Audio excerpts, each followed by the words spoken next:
Kas dar sykį visi jūs kanadamizas ir šitai mano naujas video. Taigi šiame video mes žiūrėsim, kas naujo atsirado pas mane baike, motocikliukė tam elektriniam, galingam.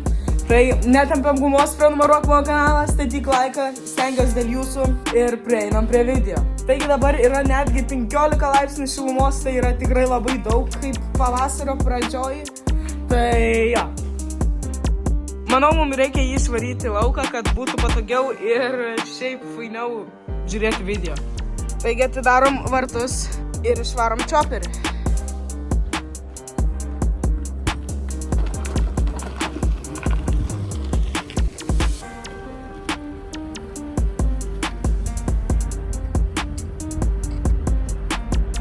Taigi va taip šitas monstriukas atrodo. Turbūt jau pamatėt keletą naujų dalykų. Va taip jis atrodo iš priekio. Nu ir manau galima pradėti pasakoti, kas čia naujo. Taigi iš pradžių matome tokios veidrodėlius naujus abiejose pusėse. Kas nematė mano video, kur aš pakavau detalės, tai būtinai šitą video pažiūrėkit. Nu taigi va tokie nauji veidrodėliai, paskui eina posūkiai. Dabar parodysiu, kaip jie veikia. Taigi įjungiam degimą ir čia yra toks mygtukas, posūkis dešinėn ir posūkis kairėn. O čia aš matau net.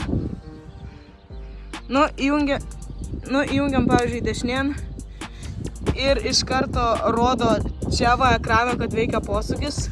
Ir va, priekinis posūkis ir galinis posūkis. Taip pat jei suksi kairėn. Va, priekinis rodo ant ekrano šitą, kad suki, kad nepamirštum. Ir va toks. Dar kaip įjungęs posūkį būna toks posūkio garsas, bet ant kameros jo dabar nesigirdės. Tai jo. Paskui eina va tokios kojelės iš abiejų pusių. Jos yra labai patogios, biški va taip užsilenkia. Žinot, visada jos bus tokios, todėl nes jos pilnai neužsilenkia. Tai kad kojelės yra labai geros. Paskui matom va tokį dalyką, kur tėtis pats padarė, va čia jo anksčiau nebuvo. Va šitas, aš manau, labai gražiai atrodo, labai tinka. Tai jo, va toks, va čia yra geras. Nu ir galiausia dar yra va toks mažas raktukas šitai spyneliai. Ir čia pasukam raktelį ir atsidaro tokia gana didelė, tikrai toks tipo bagažinė, tipo bardačiokas. Kaip čia tikrai daug kas telpa. Nu tai galiausiai tiesiog uždarai va taip ir viso, ir dabar nebeatsidaro. Dabar prieinam šiaip prie šito baiko apžiūros. Taigi mes čia turim tokį pypsiką, kuris puikiai veikia ir yra tikrai gana garsus. Čia yra tokios kojelės, kad sėdėti kitam žmogui, tai čia jos veikia labai patogiai. Va taip tu atsisėdė, čia dabar sunku man nufilmuoti ir va čia dedi savo kojas ir tai yra tikrai labai patogu. Dar yra čia 3 bėgiai, kur tai yra 1, 2 ir 3 bėgis. Ai, ir dar turbūt svarbus klausimas, kadagi bus video, kada aš su juo važiuoju. Aš manau, bus sekantis video, kaip aš su juo važiuoju. Tai va ir per tą video mes ištiesuosim, kiek važiuoja jis ant 1, ant 2 ir ant 3 bėgio.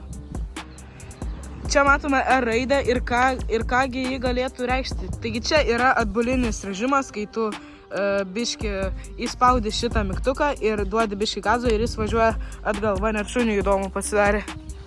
Nu ir čia yra lempos, čia irgi lempos, yra posūkiukai, pypsiukas. Nu ir daugiau kaip ir nieko neturiu parodyti. Taigi pasidarėm tokį ledovą motocikliuką, kur aš su juo važinėsiu vasarą ir bus labai linksma, tikiuosi. Tikiuosi viskas su juo bus puikiai. Man jis žiauriai patinka, tiesiog ledas. Šiaip dabar čia yra šiltas vėjas, bet aš uždėjau kaip šoną nesvelę mano šukuosieną biškį. Tai žinot, prie šitų reikia gražiai atrodyti, kaip ir šitas monstriukas.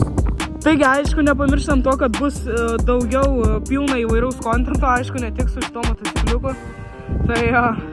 Taigi, manau, čia būtų viskas. Prašau pastatyk laiką ir prenumeruok mano kanalą. Aš būsiu labai dėkingas, greit išeis kiti video. Taigi, ačiū, kad žiūrėjai. Iki kito karto. Blacking in this Civic, get no fucks about attention. See us on a block, I bet the ops ain't doing shit. If you ain't putting for this, but I'm sorry, brother, you can't hit. That's who I do it for. Cody been this ride, I've been a block, been a couple months. My brother booked.